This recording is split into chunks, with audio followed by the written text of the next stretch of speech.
Regime tayo for 27 years.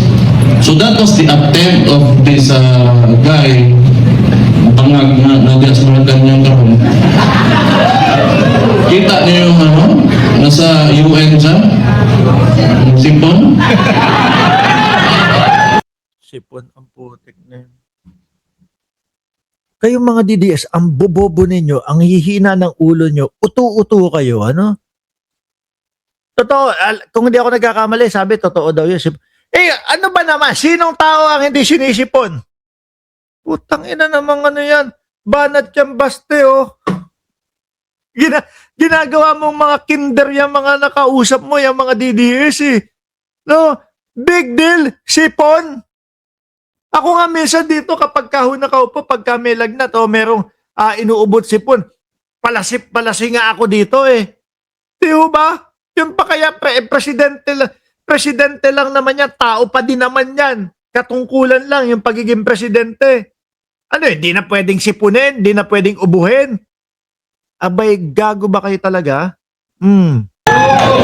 May chat GPT na ngayon.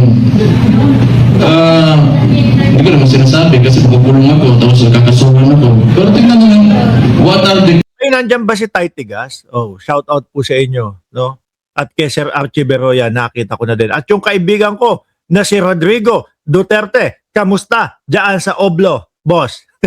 Hindi, kaibigan natin niya si Rodrigo Duterte, ha? Process of cocaine. Tingnan chat GPT. How it will affect your nasal cavity. Grabe. Dahil sumisinghot daw, naapektuhan yung pag-tap. Ano, wala na, hindi na pwedeng sipunin, hindi na pwedeng ubuhin, hindi na pwedeng, Diyos ko naman. No? Halata na lang po na pinag-uuto kayo ni Barbie eh. May cellphone na kayo na. Wala. Swindler.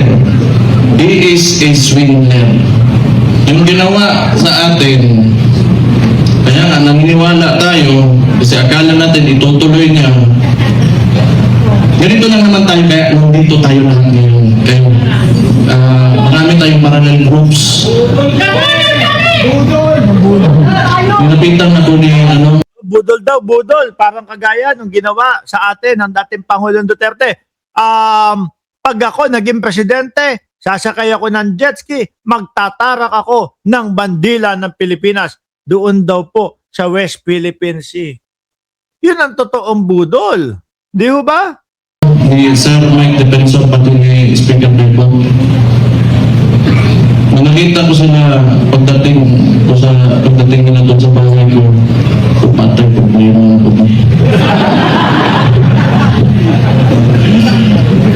Then nagpahinga lang ako kasi grabe yung Pero ang akala nila, tumigil na tayo. Hindi pa tayo tumigil. Anong gusto nila? Lalamasin lahat ng ginawa nila. Tingnan mo katangahan nito.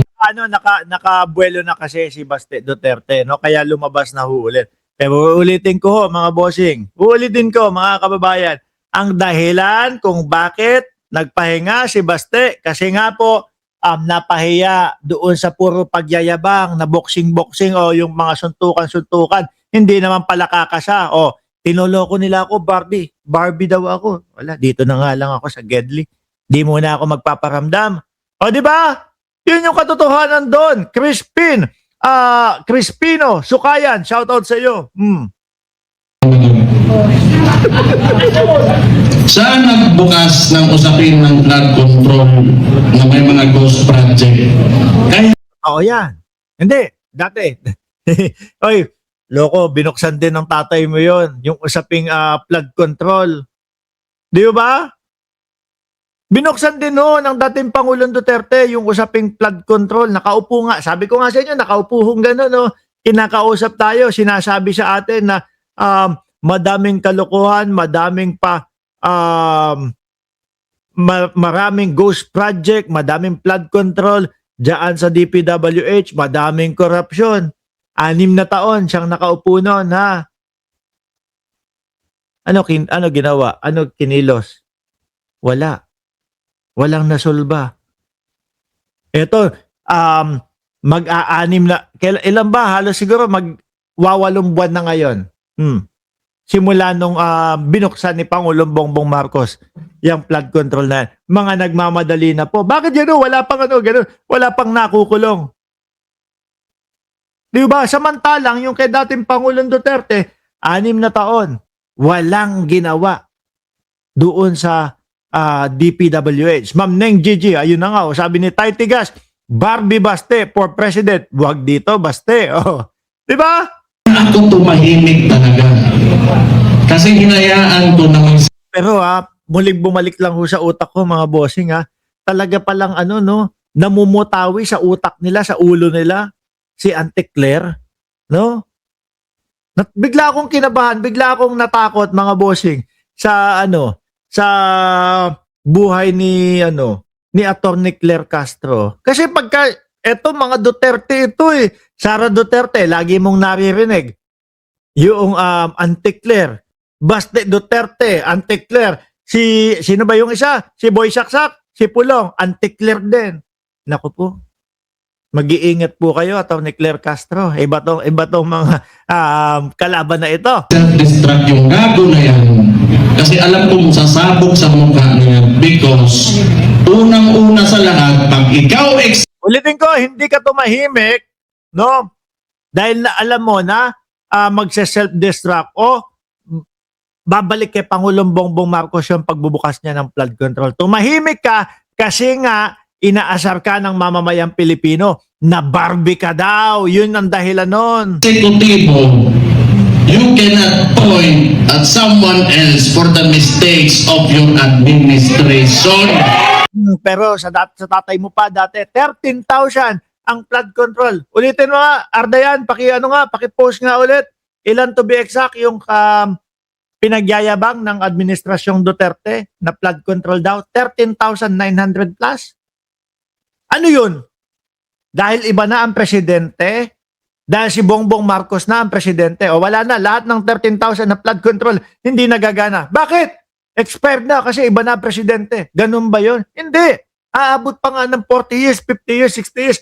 O pagkahaba-haba pa ng panahon O baka talagang nung administrasyon ni Erpat mo, yung ipinagyayabang na mga flood control, yun yung mga ghost project. Ano sinasabi ni Baste Duterte na kay Pangulong Bongbong Marcos? Ilang panahon pa lang na nagiging presidente siya. Bistado na yung mga ganun Tapos sasabihin nyo, ganyan. Ano kami, bopols? Nakagaya ng mga DDS? Ano kami, aanga-anga? Ano kami, uto-uto? Hindi nyo mauuto lahat ng Pilipino. Mahirap yan, boy. Responsibilidad mo yan, ibig sabihin. O kaya nga, di ba, binuksan at inilatag at ipinagmalaki at pinakita sa pamamayang Pilipino?